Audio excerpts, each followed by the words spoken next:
Hello. Hello. जी बोलिए। जी, कैसे हैं आप? ठीक हो? यार कैसे हैं मुसलमान? कैसे हैं ये? कैसे हैं? ऐसे क्यों है? आप कौन है? आपने अपना नाम एक्स मुस्लिम रखा है। हाँ, मेरा नाम अर्शी है। मेरी पहले भी बात हुई है आपसे। अच्छा। मैं मुसलमान थी, अब मैंने इस्लाम छोड़ दिया। अच्छा, मुबारक हो। जी। जी, बहुत ज्यादा। आप मोहतरमा हैं? मुबारक ही हो रहा है। जी जी, बिल्कुल। लग नहीं रहा आवाज से? जी जी। जी हाँ, लग रहा है। इतना कंफ्यूजन। कंफ्यूज नहीं है, यह हालात है और हमारे व्यूवर्स का सेटिस्फेक्शन जरूरी है, हमारा नहीं। मेरी जी आपसे तो पहले बात हो चुकी है, लेकिन जितने व्यूवर्स अब है, जब नहीं थे तो जी। बाकी व्यूवर्स का सेटिस्फेक्शन यानी उनको हम्म। मुतमईन करना भी तो अपना काम है। जी। तो ठीक है, आप क्या, आपका सवाल क्या है आज के स्ट्रीम के ऊपर? नहीं, मेरा सवाल कुछ नहीं था, बस मुझे यही बोलना था कि ये सारे जो मुसलमान फिलहाल आजकल कर रहे हैं, ये क्यों कर रहे हैं और कैसे कर रहे हैं। और अभी मैं एक स्ट्रीम देख रही थी, कुछ वो जो जैद पटेल साहब हैं, उनकी भी स्ट्रीम मैंने देखी, आयशा की शादी पर जो वो दलीलें दे रहे हैं। तो मुझे बहुत दुख हो रहा है। मैं ये कहना चाहती हूँ कि ऐसा क्यों कर रहे हैं? अगर डिफाइन कर सकते हैं तो अच्छे से करें ना। अगर कोई बात होती है तो उसको बोल देते हैं कि उस जमाने की बात थी, उस जमाने में सभी छोटी बच्चियों से शादी कर रहे थे, तो हुजूर ने भी कर ली तो क्या? और सभी छोटी बच्चियों से शादी कर रहे थे, तो सबको हुजूर माने क्या हम? हुजूर को कुछ नहीं अलग नहीं नहीं करना चाहिए था, अच्छा करना चाहिए था। नहीं। देखिए मोहतरमा, हुजूर इसलिए नहीं आए थे कि जो कल्चर था उसको कंटिन्यू करने के लिए थोड़े भेजा गया था। उसका वो जी। जो कल्चर अगर से जो 7वीं सदी में जो कल्चर था तो ठीक है, जो था, लेकिन क्या वो इनको इसलिए भेजा गया था कि वो ताकि वो उसको कंटिन्यू करे, या वो बारबारिक कल्चर को, अनह्यूमन कस्टम्स को बैन करे, इसलिए भेजा गया था? बैन करने के लिए या कंटिन्यू करने के लिए? जी बिल्कुल। और वो ये भी दलील दे रहे हैं कि दूसरे लोगों ने भी की हैं बचपन में शादियां, तो वो उनकी शादी अगर हुई भी होगी तो 18 साल, मतलब 12 साल वाले की 12 साल वाले से हुई होगी, वो बाल विवाह होगा ना, दोनों का ही बाल विवाह होगा। ये क्या है हाँ कि हाँ। एक बाल है और दूसरा बुड्ढा। नहीं नहीं, दूसरों से कंपेयर करना छोड़ दें, ये किस लिए आए थे दुनिया में? ये तो ये सब वही तो चीजों बात है को भाई। रुकाने हाँ, ये सब चीजों को रुकाने की जिम्मेदारी लेकर आए थे ना?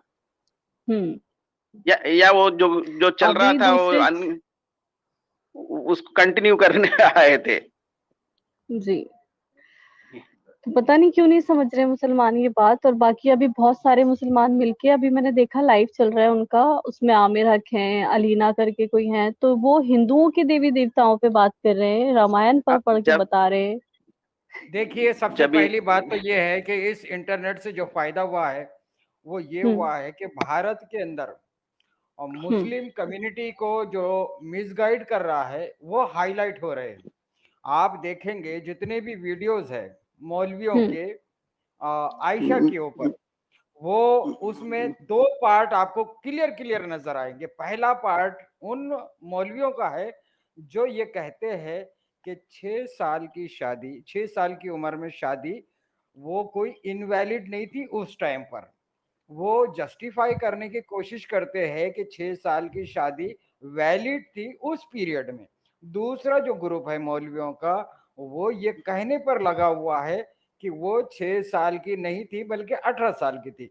इसका मतलब जी। दो मौलवी अलग अलग बात, यानी कि एकदम डिफरेंट बात कह रहे हैं।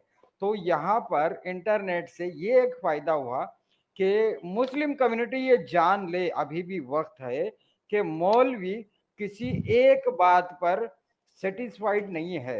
एक कहता है कि 6 साल की उम्र में शादी उस वक्त वैलिड थी इसलिए करे, दूसरे कहते हैं कि नहीं नहीं ये बात गलत लिखी हुई है, बल्कि वो 18 साल की उम्र में थी।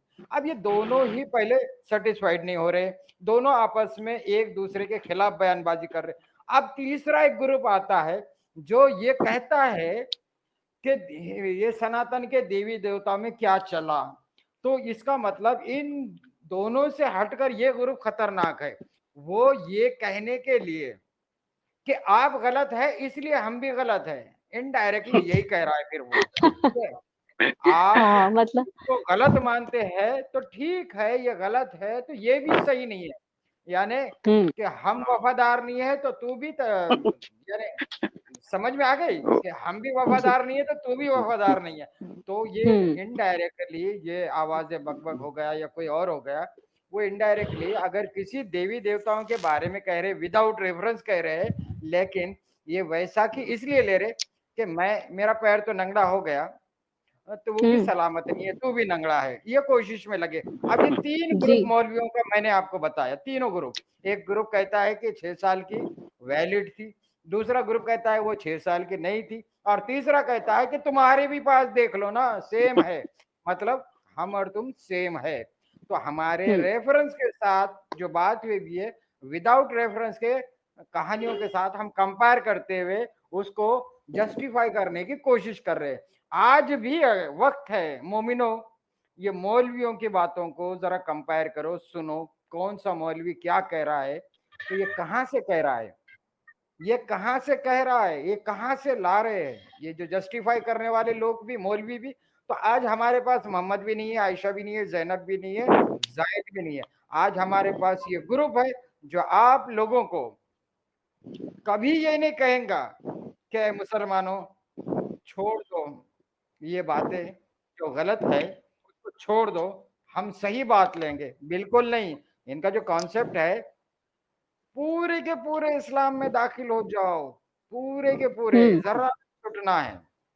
आप जो काम नहीं कर रहे हैं, आप जो काम आज नहीं कर रहे हैं, लेकिन वो अगर लिखा है तो उसको गलत बोलने का भी आपको राइट नहीं है। अगर गलत बोलेंगे तो आप मुस्लिम नहीं है। तो ये काम कर रहे हैं ये मौलवी, ये बात समझाने के लिए हम लोग आते हैं।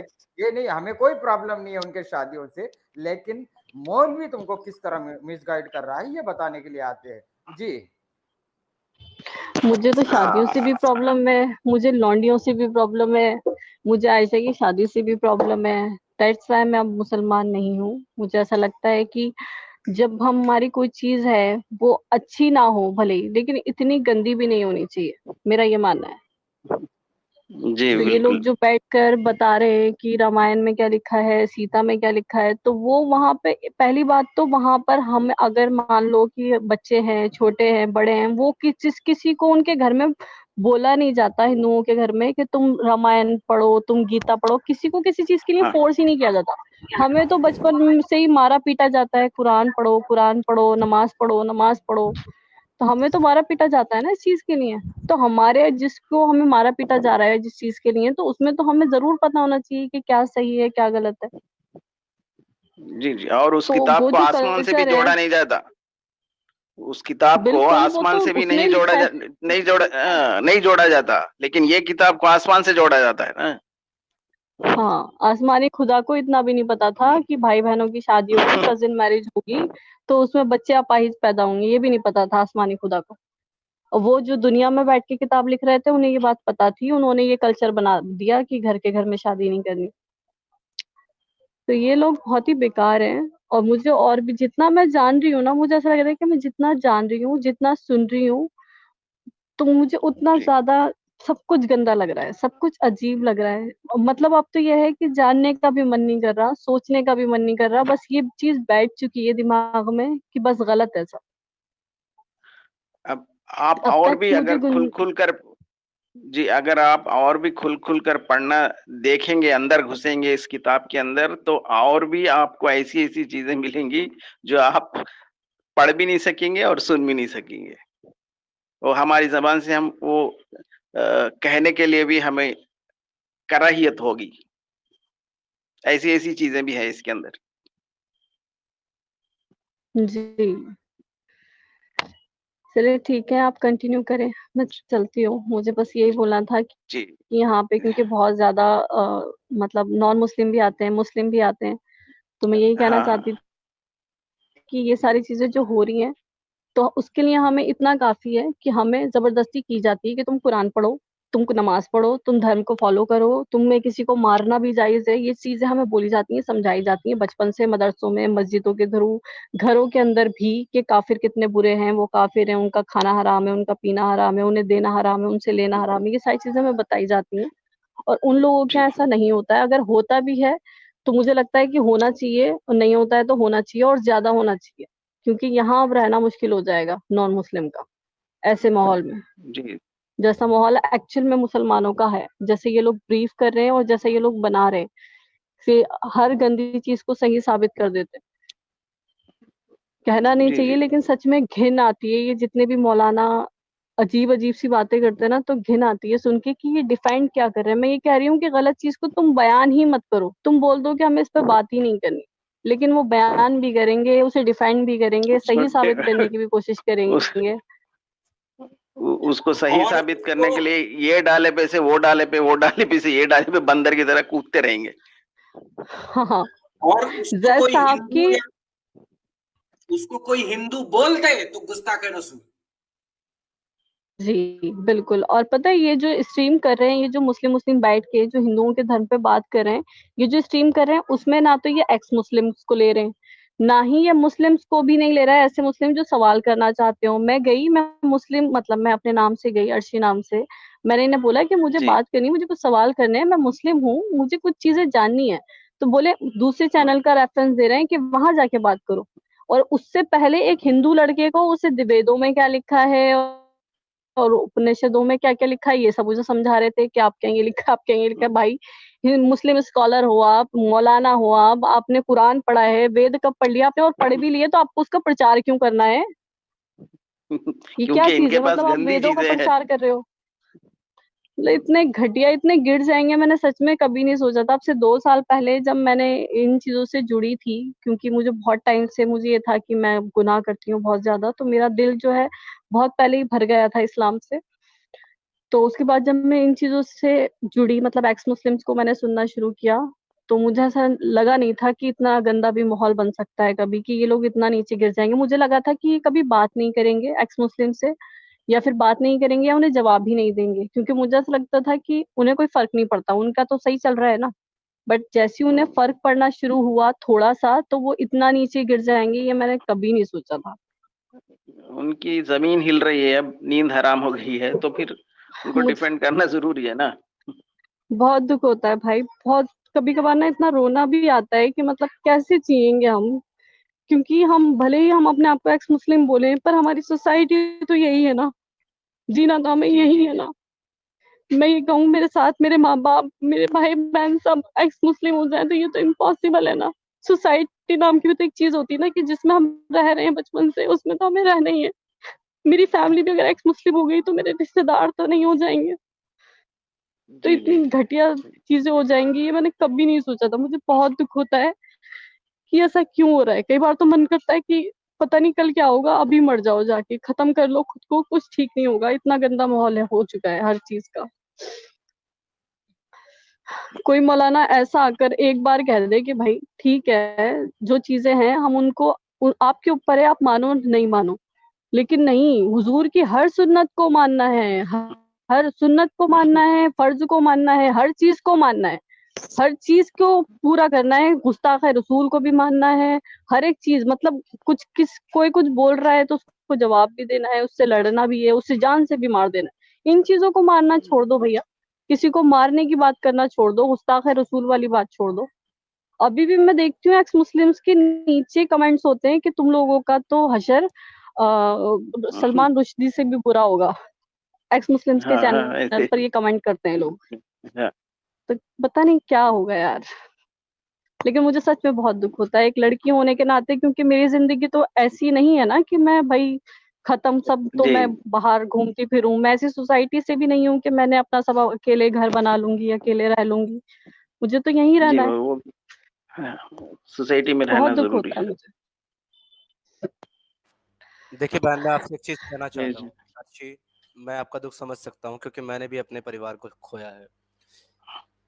लेकिन आप यकीन मानिए, ये जो कमेंट आ रहे हैं ना आपके लिए, असल में ये सभी लोग जो है ना, वो सच्चे मानवता वाले लोग हैं, जो हर एक सच्चे इंसान के लिए खड़े होते हैं, उसकी मदद करते हैं। तो ऐसा नहीं, आप अकेले नहीं हैं, आपको आपके जैसे बहुत लोग मिलेंगे। हो सकता है जिंदगी में तकलीफें आती हैं, हमें तो बहुत ज्यादा तकलीफें झेलनी पड़ती हैं मुस्लिम होने के नाते, आपको भी हुई हैं, हमें जी। बड़ी तकलीफ होती है। मैं आप मुझे अपना भाई माने, छोटा माने या बड़ा माने, और अगर मैं आपके लिए कुछ कर पाऊँ मेरी खुशनसीबी होगी। आप बस मजबूत रहिए, स्ट्रांग रहिए। आप सबसे पहले खुद को यकीन दिलाइए कि आप कोई गलत काम नहीं कर रही हैं, आप बहुत अच्छा काम कर रही हैं। और आपने जो किया है ना, वो लाखों में से कोई एक इंसान होता जिसके पास ऐसा जिगरा हो जो ये कर सके। वरना लोग आते हैं और हर एक गलत चीज को डिफाइन करते हैं और ये बताने की कोशिश करते हैं कि क्या सही और क्या गलत, और उसको सही बताने की कोशिश करते हैं। आपके अंदर जज्बा है कम से कम हकीकत को एक्सेप्ट करने का और बोलने का, तो आप तो महान है। मेरा सलाम है आपको। और अगर हम वाकई कुछ कर पाए आपके लिए, मेरा नंबर भी है, अगर आपको बेहतर लगे मेरा नंबर आप ले लें, मैं आपका नंबर भी शेयर कर देता हूँ। ये मेरा व्हाट्सएप नंबर भी है, कॉलिंग नंबर भी है। आपको कभी भी जिंदगी में कहीं भी किसी भी जगह पर अपने इस भाई की जरूरत महसूस हो, बस एक कॉल कर देना, जितना मुझसे बन पड़ेगा उससे ज्यादा मैं करूंगा आपके लिए, और हम सब आपके साथ। जी। जी जी समीर भाई, कल कल जो अपन बात कर रहे थे, देखिए उसकी उसकी जो जरूरत कैसी महसूस हो रही है। सुने सम जी समीर भाई, कल जो अपन बात किए थे रात में, उसकी उसकी जरूरत जो ऐसी महसूस हो रही है ना आज। शायद मैं तो समझता हूं कि ये बहन आकर समीर भाई को ये बता रही है कि कोई कुछ भी करे, आप जो कर रहे हैं वो करते रहे, क्योंकि जी जी जो लोगों को जो भाई आपसे उम्मीद पाने पर कोई काम नहीं हो रहा है, बल्कि ये बहन ने ये पहले कदम उठा चुके हैं। आप जैसे लोगों को देखकर इनकी हिम्मतें बांधती है, ना कि इन आपको देखकर इन्होंने कदम उठाया, बल्कि इनकी हिम्मतें बनती है, कदम पहले उठा चुके। अगर इनको आप जैसे भाई मिल जाएं जो सहारा देने का वादा करे, उनकी आजादी के साथ सहारा देकर कोई शर्त ना रखे, बिन शर्त सहारा देने का वादा करे आप जैसे भाई, तो इन जैसे और बहनों की हिम्मत बढ़ेगी। और जो ये जान जाएगी वो जरूर इनकी जैसी ही हिम्मत पाएगी। और ये परेशान होगी तो याद रखना, वो हूर की लालच में मुसलमान नहीं रहेगी, बल्कि एक खौफ में। जैसा कि एक बहन ने कहा था कि बुरखा हमारी हिफाजत करता है, उससे पूछा कि कैसे हिफाजत करता है, बोले हमारे पति के मार से, कि अगर हम बुरखा नहीं पहने तो हमारे पति मारते हैं, तो बुरखा हमारी हिफाजत ऐसी करता है। तो जी, तो वैसी ही हमारी बहनें कलमा हिफाजत के लिए पढ़ेंगी, और उनसे पूछेंगे कलमा तुम्हारी हिफाजत कैसी करता है, तो कहेंगे कि हमारे माशरे से, हमारी सोसाइटी से, हमारे खुद के बाप भाई से हमारी हिफाजत करता है ये कलमा। कल हम ये कलमा पढ़ना छोड़ देंगे तो मेरा बाप या मेरा भाई मेरा गला काट देगा। ये बात आगे आ जाएंगी अगर इन जैसे बहनों की अगर मदद नहीं होगी। और अगर आपको सिस्टर बाप की कमी महसूस होती है, ये रहे आजाद जी। अगर भाई की कमी महसूस होती है, ये रहा आपका भाई। ये रहे दारासिको भाई, आपके भाई संदीपन रॉय, आपके भाई। और ये जितने लोग आज अभी हमारे यहाँ पास तो कुछ भी नहीं, सिर्फ 1800 लोग हैं।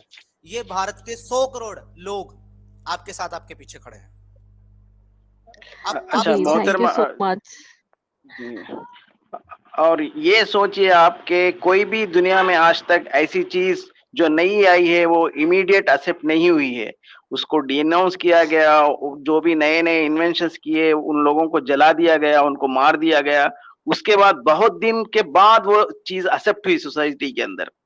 तो ये हम आज, ये नई नहीं है आज, तो इमीडिएट कोई भी एक्सेप्ट नहीं करेगा, लेकिन एक दिन ऐसा आएगा कि सारी दुनिया इसको एक्सेप्ट करेगी। बस भाई मैं यही चाहती हूँ कि बस ऐसा दिन आ जाए कि भले ही ये मौलवी अपनी दुकान चलाते रहे, ऐसे ही रहे, बट मेरे जो भाई हैं, मेरे जो नॉर्मल भाई हैं, मतलब जैसे मेरे कजिन्स हो गए, इन लोगों को इतनी सच्चाई पता चल जाए कि हाँ, इसके लिए किसी गलत राह पे नहीं जाना, किसी को मारना नहीं है, किसी के बारे में बुरा नहीं करना कुछ। बस इतना हो जाए कि जो हमारी सोसाइटियल पब्लिक है, जो हमारे आसपास रहती है, उनको ये चीज समझ में आ जाए कि इस्लाम धर्म इतना भी अच्छा या इतना भी सच्चा धर्म नहीं है जिसके लिए किसी को जान से मार दिया जाए। मेरी बस यही कोशिश है, या मैं बस यही चाहती हूँ। मैंने पहले भी बात की थी, ना मुझे अपना पास्ट बताना है, ना मुझे ये बताना है कि मेरे साथ क्या क्या हुआ। वो सब मेरे साथ जो हो चुका है वो हो चुका है, वो बीत गया। उसे बता के किसी जरूरत से ही नहीं है। शेयर करके, हाँ, वो फर्क नहीं पड़ता। जी जी बस मैं ये चाहती हूँ कि मेरे जितने भी मुसलमान भाई बहन हैं वो इन चीजों को समझें कि ये चीज कितनी गलत है, और ज्यादा गलत नहीं समझ सकते, अपनी नमाज पढ़े, अपनी ज़कात दें। ये चीजें जो नॉर्मल है, जिससे उन्हें सुकून मिलता है, सिर्फ वो करते रहें। बाकी जो मौलानाओं की सुन्नत है इनको मानना छोड़ दें, और सुन्नतों के बिहाफ पे लोगों को वाजिबुल कत्ल बताना छोड़ दें, और गुस्ताखे रसूल बताना छोड़ दें, रोडों पे इकट्ठा होना छोड़ दें। जो ये अभी हैदराबाद में जो हो रहा था, ये सारी चीजें ये बहुत गंदी लगती जी हैं, देख के बहुत ज्यादा दुख होता है कि बताओ, जी जी जी नुपुर शर्मा ने जो सही कहा उसको भी गलत बता के लड़ रहे। तो ये सब चीजें छोड़ दें, जी नॉर्मल मुस्लिम्स ये सारी चीजें छोड़ दें। मेरा बस इतना ही मिशन है और कुछ नहीं।